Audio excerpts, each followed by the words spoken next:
Welcome to Fearless Thinkers, the BTS podcast. I'm your host, Rick Cheatham, and today I've got two fantastic guests to introduce you to, Teresa Yetano and Emily Steigerwald, both of whom are leaders in BTS and both of whom have deep experience and understanding in the world of revenue growth management. As our clients in this world had to undergo unprecedented change in the last 5 years, the whole concept of how to do revenue growth management differently and actually include the entire organization in the process, not just a few experts, has really made the difference for a lot of folks. So with that, we get into it. So Emily, Teresa, welcome to the show. Thanks for having us. Thank you. What's been going on in your world? Well, from Madrid, it's warm and sunny, so looking forward for the summer. I absolutely love Madrid personally, and being a Texan, even when people complain about the heat there, it's nothing for me. How about you, Emily? Yeah, Rick, I'm calling in from Cincinnati, Ohio, where it is 96 degrees Fahrenheit today, so cannot complain about the heat here. And just moved my whole family here. We were in Chicago for about 10 years, and so we're 6 weeks in and just trying to get settled. We relocated many times when my kids were small, and strangely, I think it can be a great bonding time for the family, even though it can be a bit stressful as well. So hopefully it ends up being a great experience for you all. Well, hey, I am excited to learn from you both today about revenue growth management. As a longtime sales and marketing leader myself, I'm always interested to hear the latest and greatest. So for those in our audience that don't even know what we're talking about just yet, what is revenue growth management and why is it important for folks to be focused on today? It's basically a way of looking at the business. I think it has evolved over time, but revenue growth management is all about trying to link the strategical with the tactical, and it's all about really helping organizations to segment their offerings to be able to stay competitive. It's also a large focus for organizations right now as we see shifts in what consumers are looking for when they go to the store and when they look at a shelf. And so it's a way for CPG, FMCG companies specifically to evolve their portfolio based on what the consumers want, while also ultimately increasing their revenue, their profit, and hopefully market share at the same time. When I was involved in this world a little bit, everything was about the consumer going digital and how many times retail locations became a place for consumers to go get their hands on something that they had every intention of buying online if they could get it cheaper. I'm curious if that shift has continued to be something that's top of mind for folks, or is that just kind of built into the way that people think these days? And what are some of the other shifts that are taking place out there? It really depends on the maturity of the country. Of course, if we think about global organizations, markets look very different and consumptions, occasions and shopping missions are very different, right? Generally, it's embedded in the majority of the markets. However, it is true that now it's really about omni-channel and it's really about giving the same experience. So RGM actually helps you tailor and segment your offering both for online and offline, right? I think for me, that would be the interesting part about today. And some organizations are probably focused on it more than others, Rick. In snacking or in beverage, a lot of the shopping missions there is in the moment or on the go, versus if I'm looking at purchasing toilet paper or something in bulk, sometimes that might be driven more online. So I think it also depends on the product that our consumers are looking for as well. So in terms of other shifts in the last 2 years after some inflationary pressure, we have seen some mature organizations really focusing a lot towards a very tactical approach, focusing a lot on pricing, I would say, and trying to see how their margins are not eroded. But basically, I would say that the shift that organizations are doing right now, trying to move towards another way of looking at RGM, is trying to link this tactical approach with the strategical approach, right? So if we were to look at how organizations are moving towards more pack price architecture, right, a bit more strategically, or how they are looking at their OBBPC, occasion, brand, pack, price, channel, how these elements help them link the strategical with the tactical. This is one of the shifts that organizations did in the past, but forgot a little bit in the last years and are now reinforcing. So basically, when we think about PPA, so price pack architecture, basically organizations were focusing on pricing, margin erosion, and how to increase prices. However, they were not thinking more strategically in the long term about what is the consumer thinking about, what are the consumer needs, the consumer occasions, and the shopping missions that are relevant to take into account when designing your price pack architecture, and that involves innovation. Pricing is such a short-term reactionary action that a lot of companies are taking when they see inflationary risk or margin erosion for different reasons. Pricing is an easy lever to pull to say, okay, we'll just increase the price of this pack or this SKU. But you can only increase price so many times before your consumers are saying, actually, I'm not going to pay that price for a pack of XYZ. So by taking a more holistic approach to revenue growth management, where you're looking at the pack types and pack sizes and going back to where we started this conversation around the consumers and the shoppers and what they're looking for, we can answer more needs for our consumers and actually offer more packs for them in more channels at the right price. So that's really the shift from this pricing lever only to more holistic RGM. This is exactly the beauty of RGM, right? It really helps be a little bit more strategic, not reactive, but a little bit more proactive, and also trying to link a bit more the strategical approach to the tactical approach.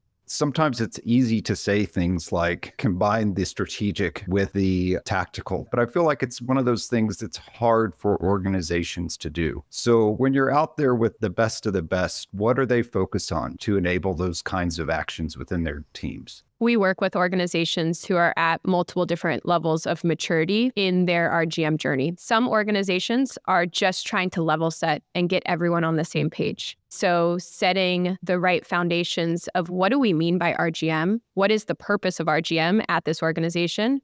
And what is our role in it, depending on where we sit in the business?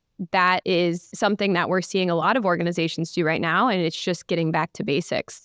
In more mature organizations, what we're seeing right now is a couple of different things. One is this shift from RGM experts to RGM capability at scale. What many organizations have done in the past or are currently doing is they have revenue growth management experts sitting in different markets. And those individuals are really responsible overall for the RGM strategy and execution.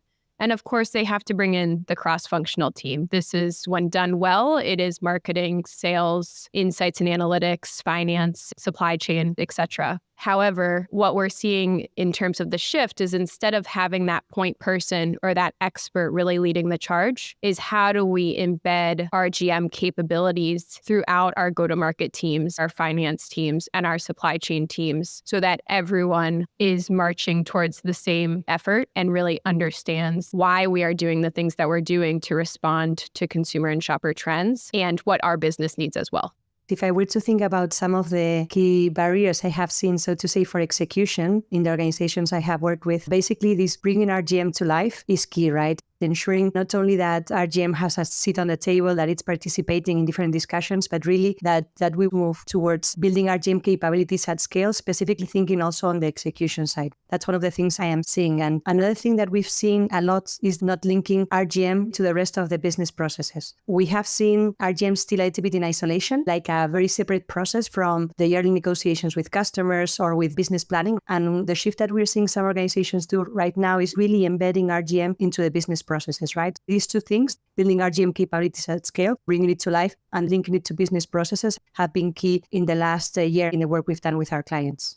Going from just a few experts to the whole organization kind of aligning around RGM reminds me so much of what I've heard in either manufacturing or financial services or in the tech sector, the concept of customer centricity, when people talk about being customer obsessed and getting the whole organization in alignment and capable of working in that way. I'm curious how you see those types of initiatives being the same or different than what you're talking about with RGM. Great RGM strategy and execution, first and foremost, starts with the consumer and the shopper. So when you reference in tech and in manufacturing the customer, ultimately that's the end user. For CPG and FMCG, they think about their consumers. So who are the people consuming their products, and their shoppers are the people actually purchasing the products in stores or online. So great RGM has to start with the insights that are coming from consumer and shopper needs. And it sounds very obvious, but actually a lot of organizations skip that step. They have large, recognizable global brands that have been around in some cases for over 100 years. And it's really easy to just rely on those global brands. But again, consumer needs and desires are shifting towards trends such as sustainability and more organic and local products. And some of those global brands have a hard time competing with that. It's a tension point that they have to balance to really understand how do we continue to drive these brands that people know and love while also really connecting back to the trends that we're hearing and seeing from consumers so that we don't get left behind. And one of the key elements of RGM is data, right? So in order to be able to understand what consumers and shoppers are looking for, data is key, right? And RGM per nature is data-driven decision-making. However, we're also seeing an important change or an important shift that organizations are going through. Regardless of how mature they are, they haven't figured out yet how to approach this perfectly well. But I think data is also something very, very relevant, right? If we want to be consumer-centric, shopper-centric, data is really the key. I would go one step further to say insights are really the key. Some organizations we're finding they don't have the right data, and some organizations we're seeing actually have too much data and they don't know what to do with it. So we often describe that as organizations being data rich, but insight poor. So we have to help our go-to-market teams, sales, marketing, et cetera, understand the data and then identify the insights that they can take action on. I see at all levels of commercial organizations, people really, really struggling with what to do with the mountain of information that we get on our customers, our consumers, all the way up and down the pipe. The other big barrier that we see is organizations not involving their leaders in the RGM strategy and execution, and even not involving their leaders earlier on in answering the question of what is RGM for our organization and what does it help us to do? We see a lot of different definitions and we see different levers that organizations focus on from an RGM standpoint. And one is not better than the other, but they just have to get really clear on why we are focused on RGM and what it solves for our organization. And then, of course, the leaders in the market are ultimately the ones who are oftentimes carrying it forward and championing the actions that are needed to be taken to actually see results. Being very clear on what are the expectations of those leaders really could make a difference into really bringing RGM to life. Absolutely. You and I have talked about this a lot, but there is a change management aspect of embedding and executing great RGM strategy. So that messaging has to be clear of why are we doing this and what does it solve for and who is responsible. When you think about that leader alignment, how does that translate into different ways of working? It goes back to where we started this conversation and the major shift that we're seeing in RGM from this short-term reactionary pricing action to being more holistic in nature.